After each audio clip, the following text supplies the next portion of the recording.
Hello and welcome to the Womxn Show. I'm Lenina Rasool, and today I'm so excited to be in conversation with Dr. Sindiwe Magona, who is a writer, storyteller, playwright, and activist. Dr. Magona and I are going to be in conversation about her new book, I Write the Yawning Void, and we're going to look at the importance of women telling their stories and also writing their stories, and what it takes, including courage, for you to write yours. But before that, we're going to have a look at a short video with some thoughts from Dr. Magona about reading, writing, and storytelling. Let's have a look. We can cultivate reading, a culture of reading, so that everybody, or most people who will read, not everybody is going to be, but more and more people should be hooked into reading. By making books that are enjoyable, but then by giving them to people who actually open them and read them, and then by having structures in place where children and their parents get to see that they are being measured. Measurement is important at the beginning of any huge movement. We need a movement of books and reading. Books matter. It's for me so sad that when we talk about nation building and other good things that should be happening in this country, we don't really act on that. You know, it would be so easy, for instance, for the relevant departments.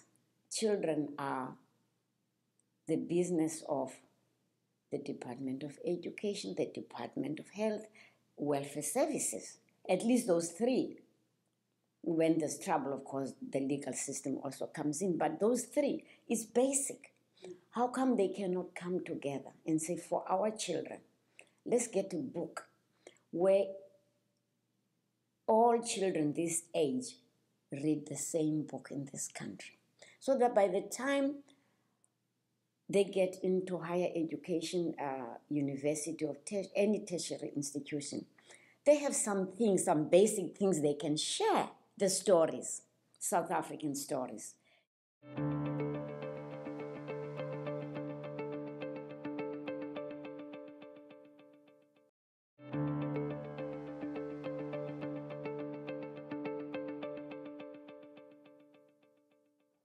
Welcome back. You're still watching The Womxn Show, and I am so proud and happy and honored to be in the studio with Dr. Sindiwe Magona, who is a writer, storyteller, speaker, activist, who has written countless words. I keep describing her as a literary icon of South Africa. And Dr. Magona, thank you so much for being in studio and for joining us. Thank you so much for having me here. Thank you. Dr. Magona, just so that everybody knows, I'm super excited about this conversation today. So excuse me if I just I'm bolder than usual. Dr. Magona, when I invited you onto the show, I realized it's been 1 year since we connected. Last year, the day after you turned 79, you came to a dialogue around reading and writing and women's literature that we had held. And now you have just turned 80. You have just birthed another book, which is titled I Write the Yawning Void. And, you know, one of the things that touched myself and all of the other women that was at the dialogue was your story. I watched a TED Talk this morning. It was interesting because you started it by saying that at 23, you were a has-been. And now at 80, you are a literary icon. You have a doctorate, a PhD. You have lived in New York, you have worked for the UN, and I wanted to start the conversation by asking about what is the middle of that story? What's the middle of any story? It's the point in a life where you have to look at your life, look at it dispassionately, and see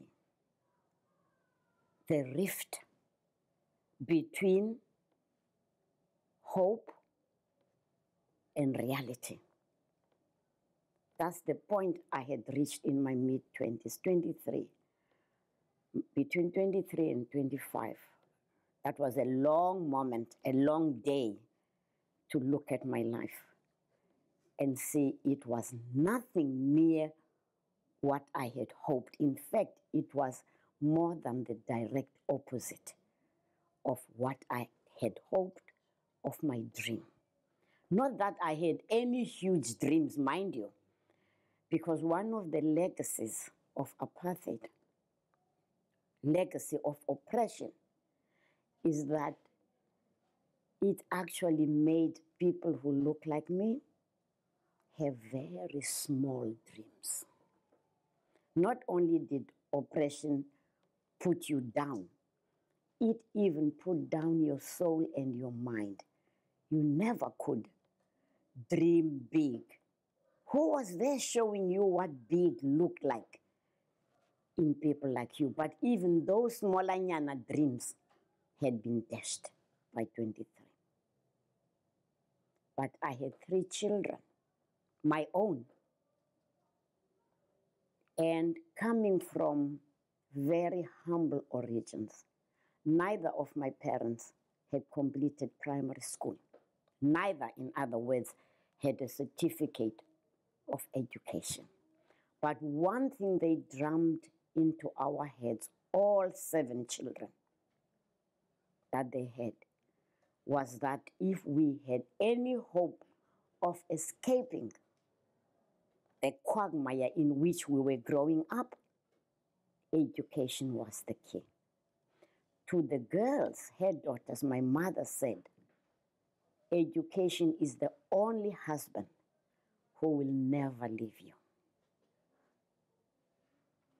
That for me was the turning point, finding myself husbandless, with children, jobless, in a country that not only, or because it did actually, deny me what is a universal birthright, citizenship. As a non-citizen in this country, I could not apply for help from the government that denied my existence. There you are, 23, 3 children, no help. So those 3 little people, those 6 little bewildered eyes looked at me. And to see hope and love from your children and know you have nothing to give them. I, who had come from parents who belonged to a class that we supposedly educated, looked down upon, amataba, the uneducated. But they had done so much for me. And there I was at 23, educated, and I had nothing to offer my children. That struck me to the core of my being. I had to find a way out of destitution. I grew up poor, but in my mid-20s, I went from that to destitution. That's when, as a trained teacher, yes, with no matric, Bantu people could be teachers with no matric. Everybody else had to matriculate to train as a teacher. But if you are being educated for littleness, you don't need matric.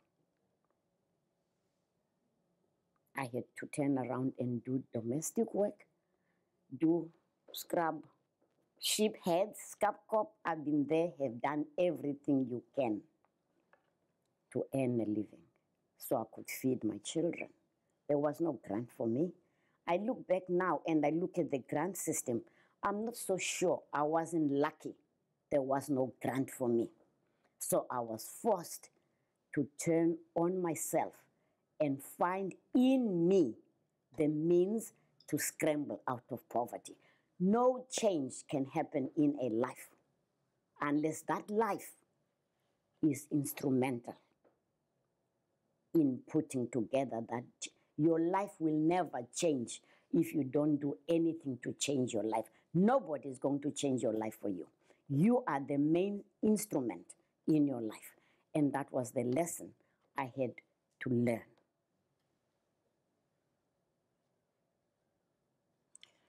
Wow, Dr. Magona, that is very moving.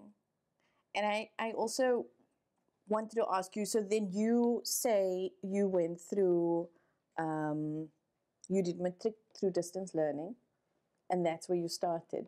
Yes, because I realized that if I had matric, because there was this law in education, all color skins, not only black. If you were a married woman, you were the last to hire and first to fire. So I realized, I looked around the 13 primary schools, lower and higher, that were in the then Bantu townships, Langa, Nyanga, and Guguletu. In the mid-60s, those were the only 3 townships for Africans, for black Africans in in the Western Cape. I looked around in the 13 schools, only 2 teachers, both male, had matric. And I saw a gap. I thought, if I have matric, married or not married, I will get a post. Guess what? 4 subjects, half matric, I got a post.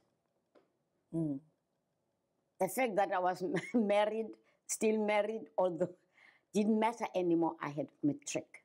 That matric certificate, when I got, even before I got it, but that ensured employment. Make yourself employable.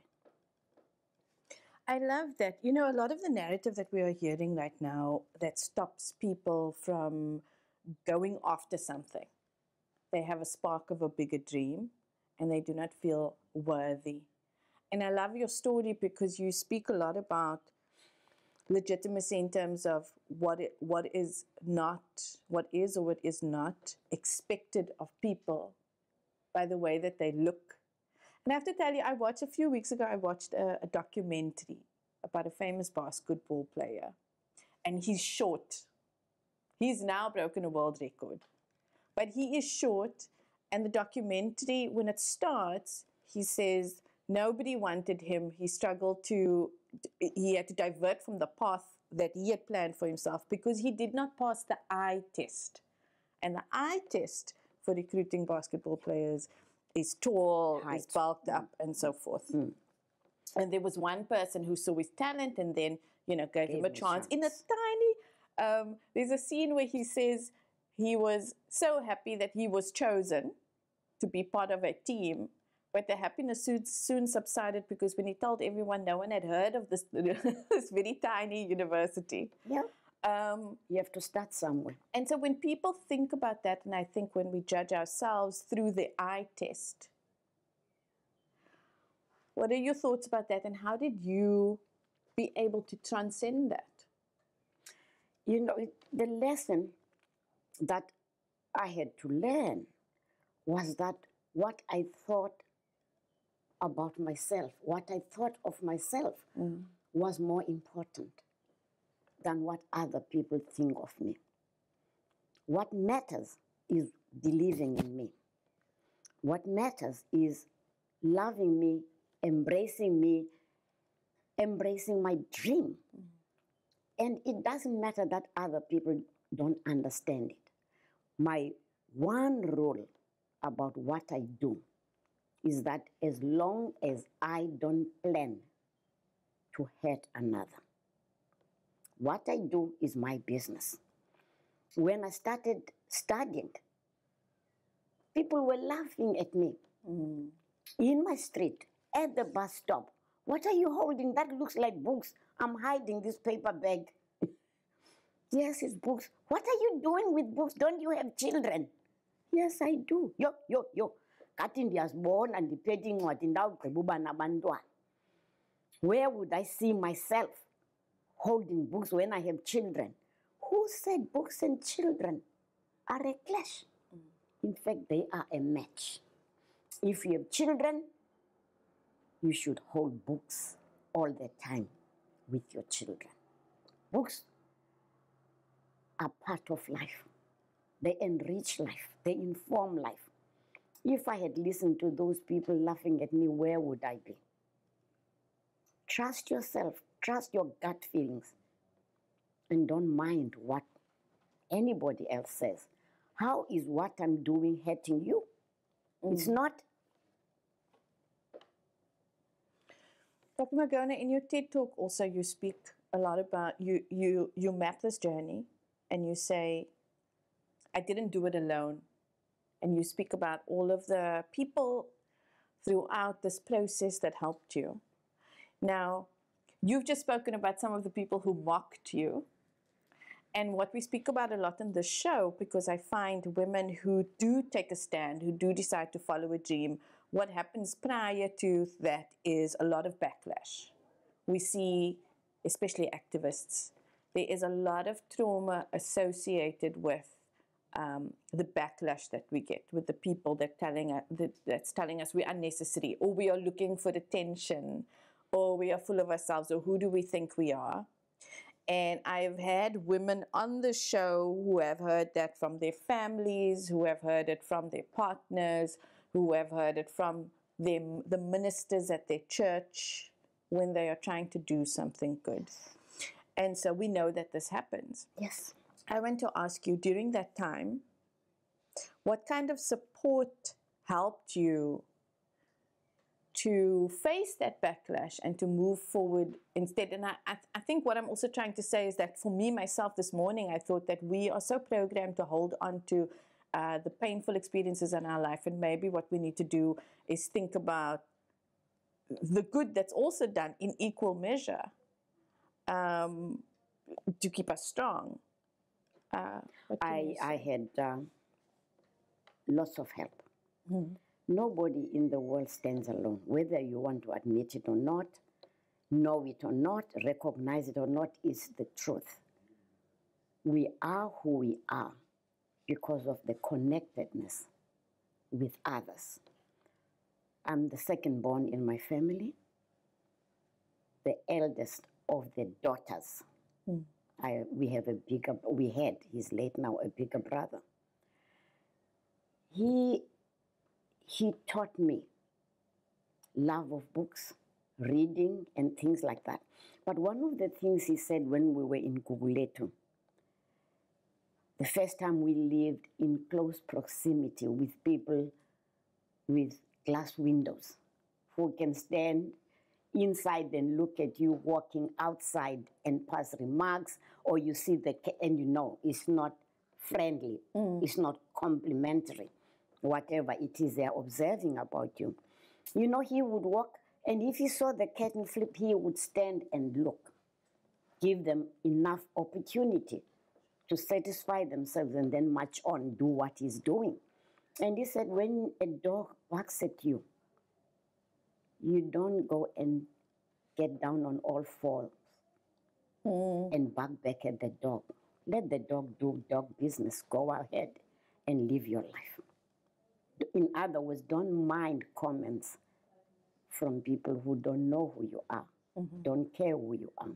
Know who you are and what you do. From my family, even with the children, having people to look after the children when you're busy studying, that kind of thing. That was real support. Neighbors, that was the time you could trust your children to neighbors. So I had that. And then I had, you know, the other kind of support, financial support, scholarships, little things. People saying, I'll buy your books for you. So that was, you know, the late Raymond, recently late Raymond Ackermans. I remember one year, they had the scholarship advertised. They called me to their little office, you know, somewhere in Claremont, and I told my story. They bought my books, they paid my fees that year. And so I wouldn't be where I am without that kind of support.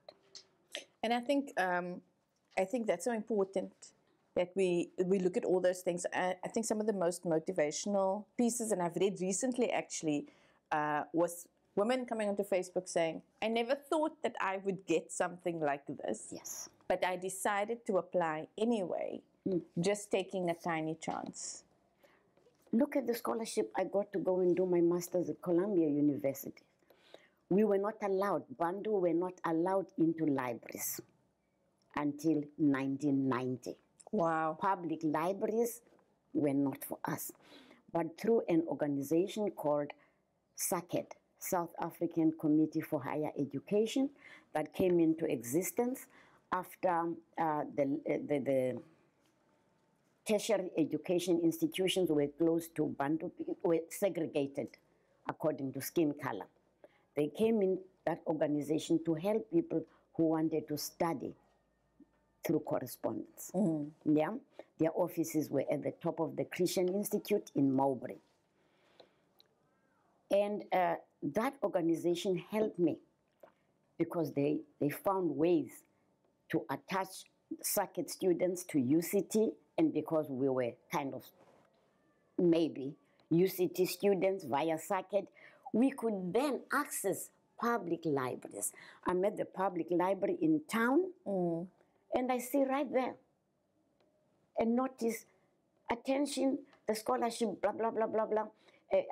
Applications are closing on the 30th of September. That was about 2-4 days. And I thought, who do you think you are? Then I thought, they won't kill you, apply anyway. I took down the details, I applied. I was called for an interview. Plain Street, Cape Town, where the USA had offices, And I went there and I got an interview, and I remember being interviewed, and somebody who taught at lectured at UCT said, if we should give you this opportunity, what would you, and you go and study, what would you come back after 2 years and do for your people? My gut feeling was, my people are down there not because of what I did to them, but I thought, you want the scholarship, give us. So I said, right now I belong to this youth organization, that church organization, that women's group, that, I was doing things in Guguletu already. Yeah. There's no reason that says I would come back and disassociate myself with these entities. However, for me, the most important thing that would happen if I went away and came back with a master's degree is that in the 3 townships here, nobody who looks like me has a master's degree. Yes. The fact that children in those townships would see me and say, someone who looks like my mother, like my auntie, has a master's degree, maybe I can have a master's degree. I think that's why I got that scholarship. That's fantastic. Dr. Magona, I love that we are ending the first segment only on that note, but we have to take a short break, and we'll be back with more after this. Thank you.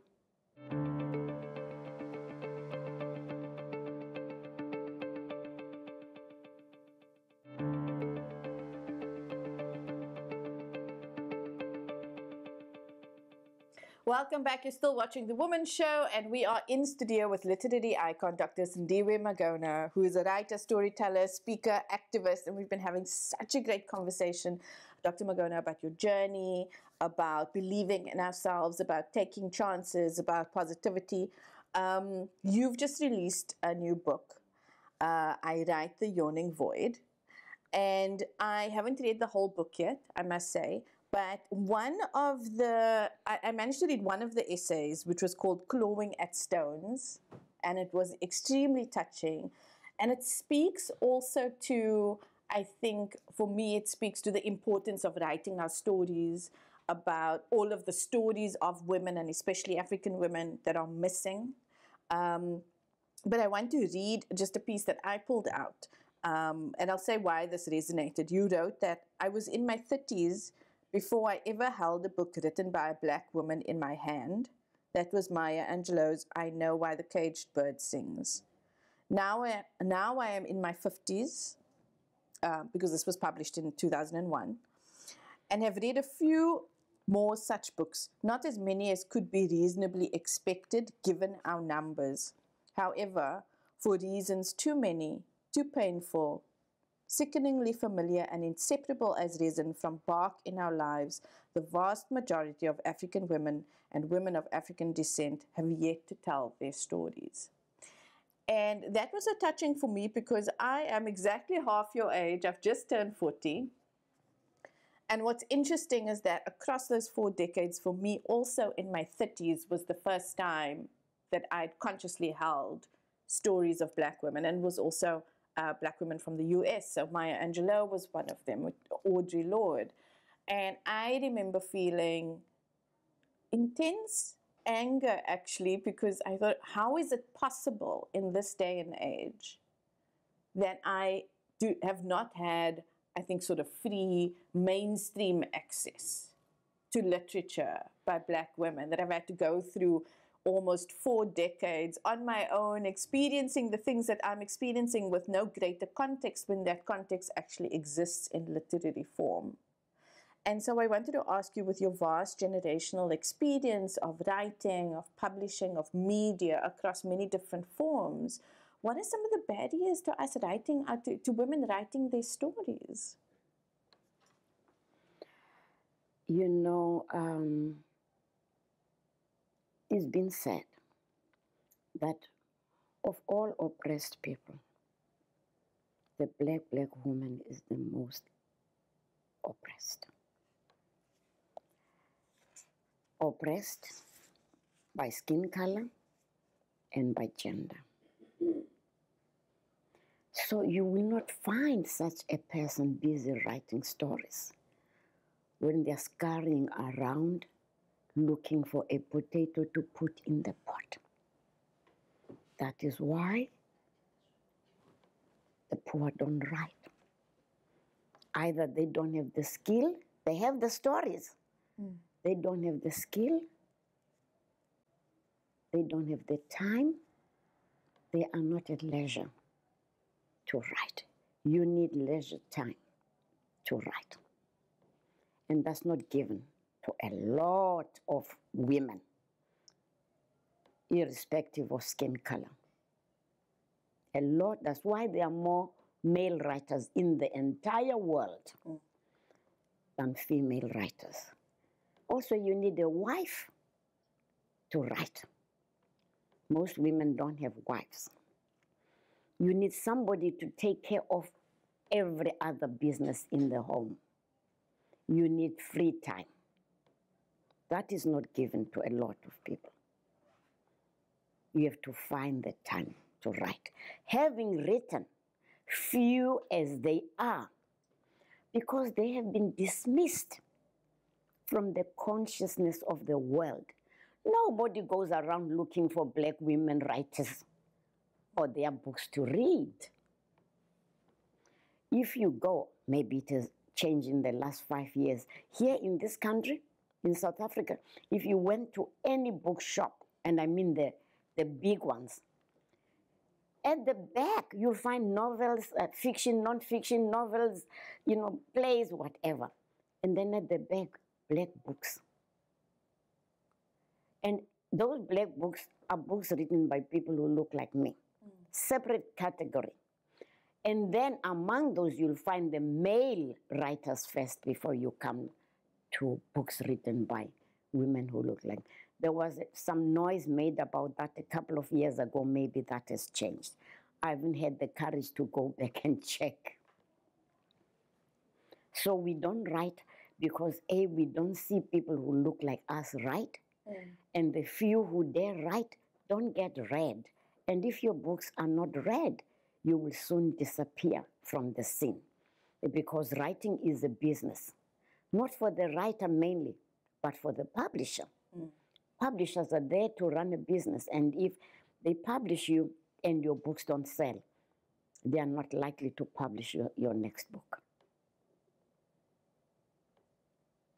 I've heard it said, and even I think within sort of the movie and the film industry, that they are, who I will say is still largely controlled by men, that they are very traditional, formats and plots that they are tied to in terms of what will sell. And that is often the deciding factor. Yeah. And so I think the other thing I do, I mean, you're on the show, but almost every woman I meet has a deep, deep, deep desire to tell their story. They recognize the importance of it. They recognize that the struggles that they have been through has not been unique, and they want to share that and largely want to uplift others through their stories. And so I cannot have a show with you without asking your advice to women who want to tell their stories. And I think I want to say, because I also write, not even necessarily, which is what I tell women sometimes, that you tell your own, that you write your own story if you don't have the skill. But I think, how can we start a collective movement of our stories coming out there? If I knew, I would have started such a movement already. But one of the things I would like to put out there is, if you have ever thought, I'd like to write, nothing comes to mind unless it's there. It's not, you don't think thoughts in a vacuum. We are all born with talent. If your talent is telling story, honor yourself. Embrace who you are. Find a way to tell your story. And if something blocks you, hinders you, get help. I give the UWC address easily because it's public. Magona at uwc.ac.za. The thing is, find a writer, find writers, form a group. It's usually easier and less hectic, less scary to start something, when within a group situation. It's easier because you don't set your own timeline. It's a group thing. It's easier because we are geared for competition. Nobody wants to see writing as a competition, but it is. Because who's going to pick your book and not the other book at the bookstore? Those are the things you learn in a group, and you grow in a group. So find a group, find a writer to come and start you off. Writing is not something that can be taught, but certainly when you work as a group, you can find ways of stepping out of yourself and seeing that you are not unique in being scared. You are not unique in thinking you are too dumb to write a book. I am still surprised. I never thought I would write a book. No. This came to me. It's a gift. Mainly because other people nudged me to do it. And gradually, after a long, long time, I answered the call. And I want to say, and just before we actually came on set, I was telling Dr. Magona that, how I had come across her was one of her books called Beauty's Gift, which is a great story. But before the story, there was this introduction.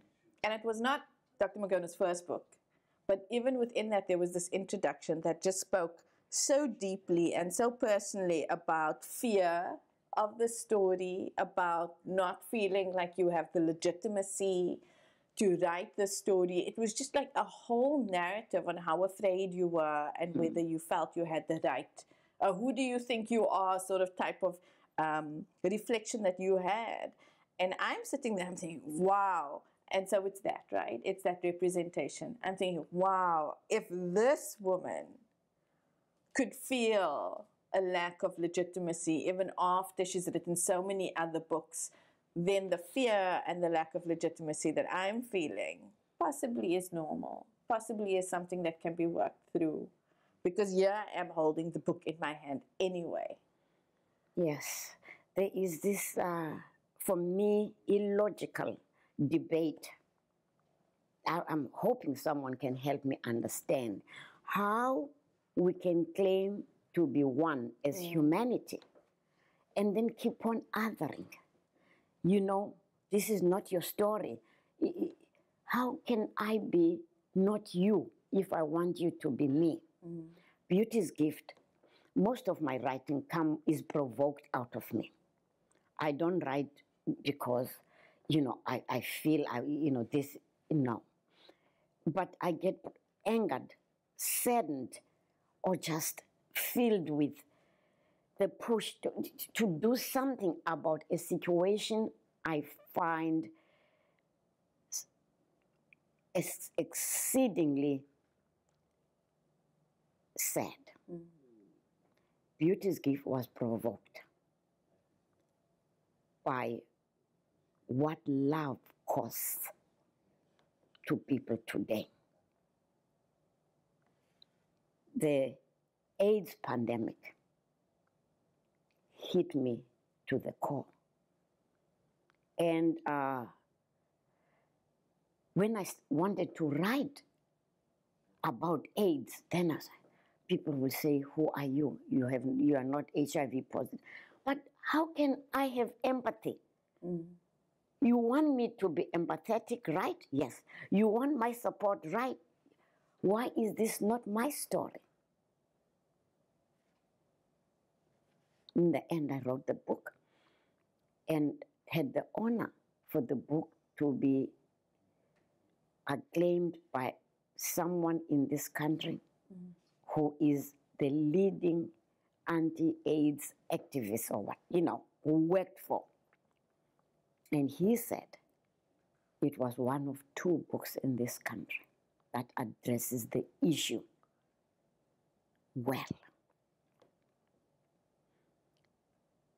And for me, writing about issues that eat at us as human beings can never be something that excludes anybody. We are in this together. We are in this together. It's our life. As South Africans, we are one.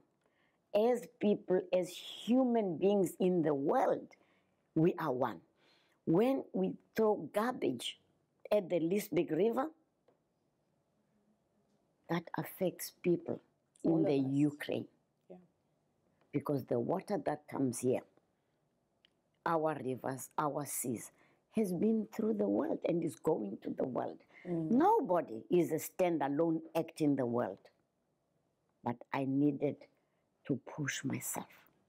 I'm not a very courageous person, but the writing has given me some way to deal with my timidity. And I'm grateful. It's a very powerful statement. Thank you for that. I think a lot of us struggle when we think about courage, whether we are being courageous. And the quote that keeps coming back is, what is it? It's not, courage is not the absence of fear. It's doing it in spite of the fear. Yes, you will never be without fear. Fear is part of who you are. But you also have to honor the gift you are to the world. And anything says to you, do this, and it's not harming anybody, that's because there's a need for you to do it. Dr. Magona, I want to ask you before we go about your new book. And so people are saying, I Write the Yawning Void. People are saying that it is different to your other books. This one has got a personal edge to it. It is a collection of essays, some which have been published before, some new ones. Some of it speaks to your personal journey. Tell us about this book. This is a book that came to me, again, via being urged by a professor in Atlanta, Georgia State University, where in April there was a Sindiwe Magona conference, literary conference. Renee Shatman said, "You have written so many essays. Get them published in a book." And I say, "I have." He said, "Yes, you have lots of essays. So where are they?" He says, "Well, they're all over. Collect them." I said, "Well, if you collect them, I'll read them." She did. And the book is divided into 3 sections. Coming into writing, which is where the essay you read belongs, how I started and why I started. And then the middle part is really the core of the book. It's less than 100 pages. If I was a big name in writing, I would just have published that. The yawning void are the issues we as a nation are not dealing with. A void is absence, an absence that is there, glaring at us as a nation, yawning to be filled. we are not doing it. And then the last part is writing about my writing, why each book was written. That's the journey of my writing. The Yawning Void is something I had to give myself permission to be courageous enough to write. I write about the things that I've been too scared to write about. Race hate. That one, the title is We Are All Racists, and smile about it. It frees everybody. Don't run away from it. We are all racist in the entire world. Everybody. I am a racist. You are a racist. So is everybody. I redefine what racist means and what racialism is. And I hope people read that and talk.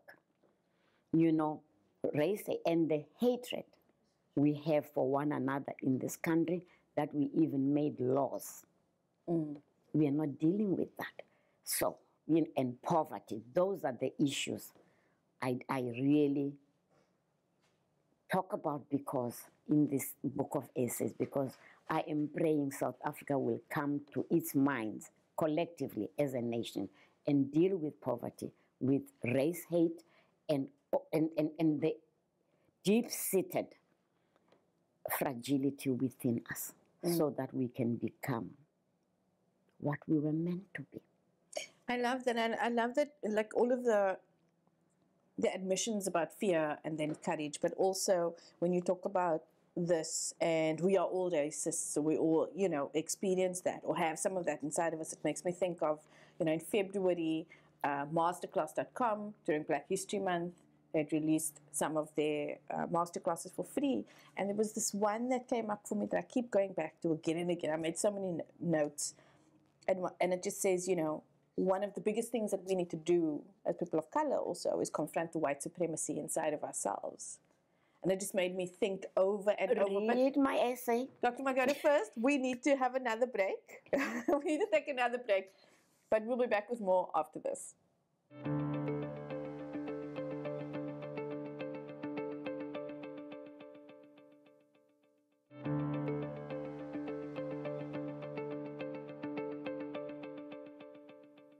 Welcome back. You're still watching The Womxn Show, and we are still in studio with Dr. Sindiwe Magona, who is a literary icon. And we had been speaking about your most recent book, I Write the Yawning Void. And Dr. Sindiwe, before we went to the break, you said this book is largely about the things, and especially the middle, I think you said, it's the things that we are not facing in South Africa, which are also things that need to be healed. And I wanted to ask you, in one of the previous interviews that I watched, you said something. You said that this book is for everybody, but it's also for youth. And I just want to read the question here. It is, but for the youth of today, it is to help them understand who gave birth to them, who is raising them, and why they are the way they are. And that really struck me, because a lot of the conversations that we are having now, which is great, we're speaking a lot more around mental health, we are speaking about intergenerational trauma, but it's very taboo also to speak about some of the intergenerational trauma that happened within our families, within our upbringing, within our childhood. We've seen South Africa, just as an example, I think within the last 5 years, make corporal punishment illegal. And what was fascinating for me was the massive backlash by a lot of parents and a lot of people who said, well, I was beaten and I turned out fine and that was okay. I often found within the narrative of gender-based violence, which we cover deeply here, is that before there was an emphasis on gender-based violence, and it was made illegal because at one point it wasn't. At one point it was legal and women were owned, basically.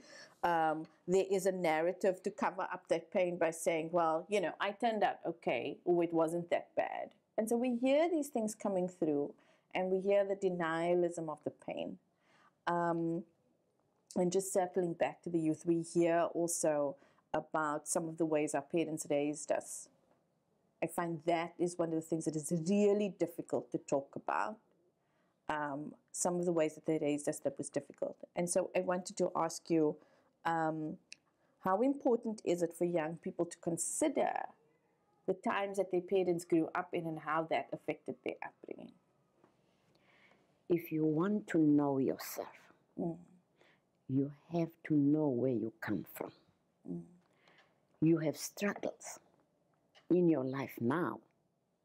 That is life. No life is without struggling.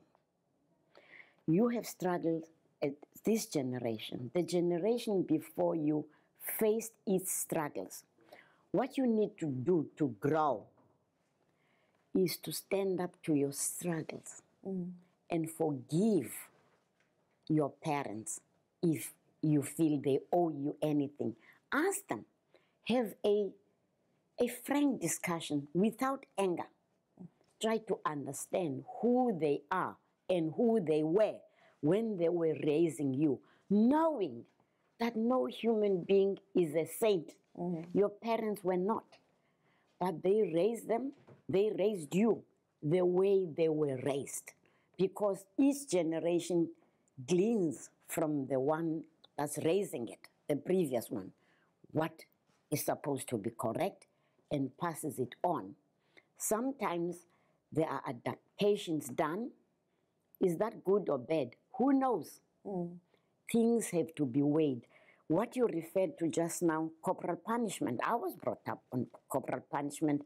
As a teacher, I delivered some of that, although by my time as a teacher, I was becoming enlightened. You had to force me to do it. And once you did, I did it so thoroughly, you never have to do it again. I became ruthless, which now I regret, of course. But I addressed that, the whole thing of change within tradition. I'm not a traditionist, but I also want to say to myself and to others, before you throw away things that were done by by your forebears, examine the reason for that. Because usually, unless you're going to discount them as noodles, as fools, there was a reason for that. And at that time and place, things worked. We have moved. Time moves. There are changes that time cannot but bring. But make sure the reason for that tradition is still addressed. The reason does not change. Obedience and discipline, nothing changes that. Discipline is key to life. You may not want to do corporal punishment. Discard it. What do you put in its stead? That's very powerful, and I think the example that you gave, because that question was also born out of a quote, where you had said, and I just want to read it because it was so profound, time and space cannot but have an impact on who you are. And you said that in an interview. And it really, with your example right now, it really gave context to there being not a reason for everything, but a reason behind everything that we are not seeing. And when you speak about the corporal punishment and how even then you had to be forced to do it, time and space and thinking about those times also gives us space to forgive ourselves. I hated corporal punishment because the generation said it's not necessary, it shouldn't be done. But when you had to do it. I asked these kids at Fezeka Secondary School, why don't you do my homework? I mean, these are Form 2 people. They say, the other teachers give us corporal punishment, you don't. I said, what? I said, you don't do it tomorrow, you will see, I will give it to you. I brought switches and said, anyone who didn't do, stand that side. That was awful. From then they did my course. I said, I want to show you I can. I choose not to. You force me to, I'll give it to you. Dr. Magona, we've got 2 minutes left. I just want to ask, and just adding on from, not just the lack of stories, but also access to literature. So I just want to ask you, how do we get access to your literature? Where can we buy your books? My books are available at all bookshops, honestly.